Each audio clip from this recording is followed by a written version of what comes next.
zan khat mizo se imun nung sang pungbaro zo wahin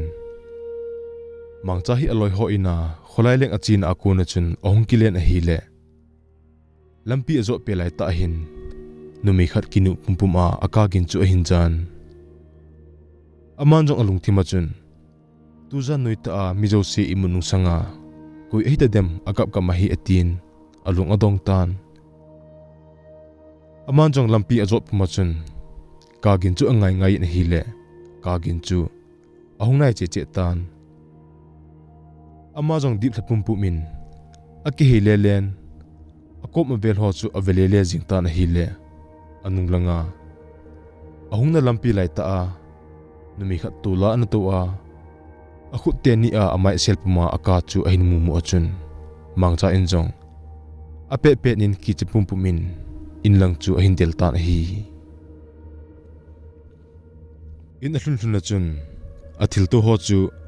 ain ko te ko ma se di ti le kuiman ata se ta san loading akichat mana akisim tu he ati du he ji achun sengam to lovin a umin chule ain ko te ma sanga kichata a om ding jong chu adei lo ji achun anul e pa ko ma jong sengam to lovin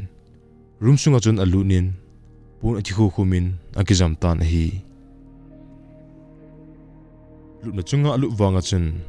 akicha walji achun ai mula thei ta pon hiti chun blanket athi khu khumin lampi a athil to bo chu agel gel jing ta na hi le pungni hovela hin a in mai wa numi khat anui gin chu ahin jakit tan ichi aza aza achun amazong upo ngam lovin thi be chan angai thimbe jing ta na hi le ichuni gin chu all in ong thip kit ta na hi nuigin thip thip machun arum sunga mi khat na honglut bangin kyang khonung gin khat ahin jan iji kyang khonung gin chu all ta in hong hongin mangchalut na komachun achinga denin blanket ji khuwang achun alu kom lai ta achun ong kap kita na hi ichi pe ta achun mangcha blanket chu ong kiloi hlan lutna chunga ko na chun a kiloi hlapai pai in rumbang khat langa chun a blanket chu aga juta na hi le amazong iti kitim gut wangin kitim zo ta lovin apen to athon anul epa chu asamta na hi le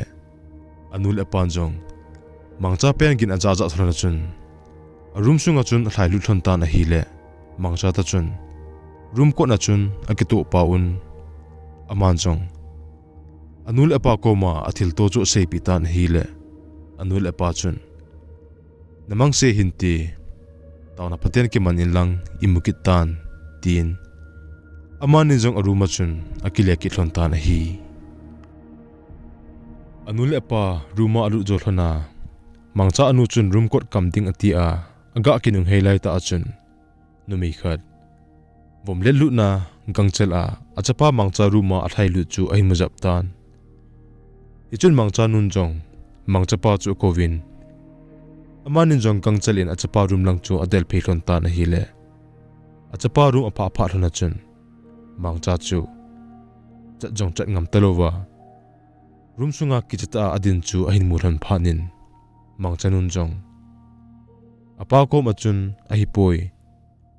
kot ga kha got pe na chun thil khat mangcharu ma athai lut pet kamuja me nom the ka sahi e mangcha hi ini comment lup sa ta ti tin a seita na hi le mangcha apan jong mangcha ko machun lo khable na blanket chu hingki choi in lang hung phe in tin a ko ta na hi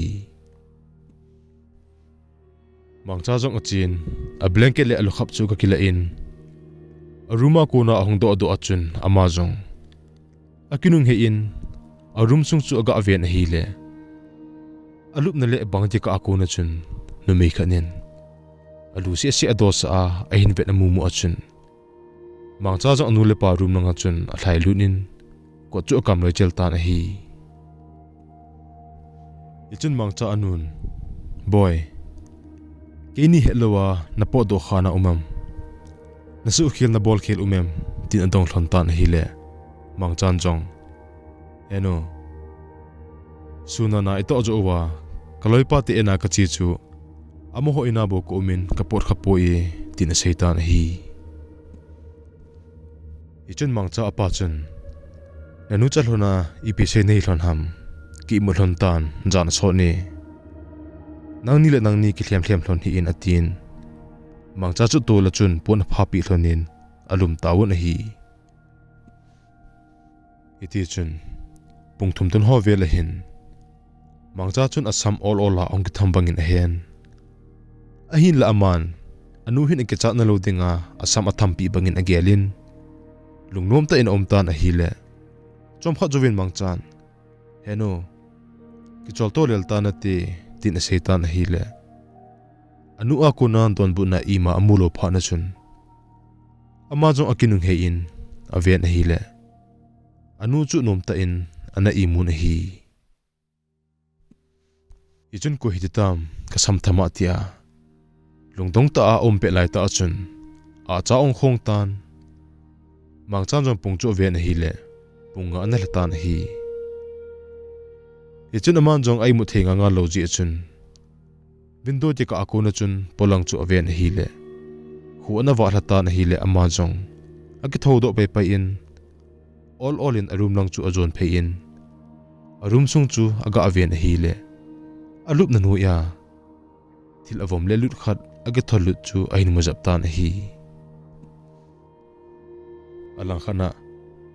hu awa la pha na chun mangcha jong akicha na chu ong ol jimin ama jong aruma chun a thlai lunin bindu ho jo si chu hong so ke in a room chu wa sanin na koi tan hi yechun ama jong polanga chun a pod du in pa ma chun atovin athil tu ho chu gelin ipida ka tu hintem ipi ka bol khel ka su khel hintem tia ati gel jing lai ta chun apa chu ki thodo in mang chu ko ma chun boy zani hla chu ipi na ti mo mong ham namang ham ata ham hin sei te mo namang ham ko ti jong le nanu in ipiam khat naruma ong thlai lu chu kamu jami atin a hi le ichepet ta chu rum sunga na hin mi ong thlai lu chu na mu em tin adong ta na hi le mangchan jong hepa kamang wang hi po ye zani ka loipa ko ma pat ka hong po do achun ka gin khat ka zan chom khat jovin ka hung na lampi chu ka ga nung ve nin a hi le lampi anu mi khat ato phuma aka chu kamu e chule zani ka nu in karum sunga mi khat hong thlai lu jap kamu e ati chu kin wang kamu poi a hin la kamasang ta a mi khat hong thlai phi ta bangin ka he chule ka hong tho a karum sung ka vet le kalup na nu ya thil khat akithalu jap jong kamu e achita na hi ichuna pan jong achapan athil to chu amang hilo ata a hi chu hetan ahin la achapa ki cha de chu adei lo ji chun ne ki chat wal ji a nalung na ha gel wala le namina namu zo se chu namo agin mo a hi le se na ti thla ompoi ki cha hi in tin achapa chu hliam tan hi apan ipi se wanga chun aman amit ta amule aza hi ji achun sunil humin adigen hlum tan ni sa ong hluma khothim ong nai che che le lungim na sang che che tan kalup na nu ya ke thalu chu tu zan le hong do ki de ti chu a he ji chun alung chu a ki chol thei ta pu na hi a hin la aman nup le da talovin kho chula thim te te di a hitan khothima sanga chun apa hin boy nanu to anum thlonin kei ka polwa enge ka hong kile pai de tai atien apo tan hi apa apo jo chom khat jowin kho ong thim hlatan ichun mang cha jong arum lut ngam talovin kitchen achun anu ko ma chun ato thimbe ta na hi le anu ko ma ato puma chun arum lang chu avezing in a hi le chom khat jowin alup na nuya ko na chun numei khat hong ki thol do chu ain muta na hi ichun mangchan jong eno hong ki ta ye tin a pen to thon ahin setan hi le anu chun avet na hi le amu thelo ji chun hoi chi ham kamopoi ati na hi le mangchan jong korum kot ahin pata I heno tin a pen ta thon a sei kit tan ala khana anun la amu the ta loji achun koina him podo in ibidela ngai na nei a ka chapa na su gen thei ham tia apian jing lai ta achun mangcha pa jong chu in hong thlung chenin mangcha pan mangcha ko ma chun boy kicha hin holam kai hokain puye imazo se pharitai athin hi ijen pastor pa le ato khompi hon mangcha din mun chu avet ule hongai sot the hi ta loji achun insunga chun tawna amang tawun hi le tawna aman wa pa na chun a insungu chu ling khot bangin a khyonin insunga thillo ho jong chu to sena akine in hi tawna aman sung wachun hichinu menu chun mangcha chu puido te ding ngot bangin ama lam chu a hinai til tul jing tan mangchan jong ka ko ma pha de tia ahong pen ja pha na chun pastor pan a bible chu mangcha chu apin bible chunga chun a khot ngap sa in tawn aman satan hi le mangchan jong tawn amangin amen atia amit ha to kelhonin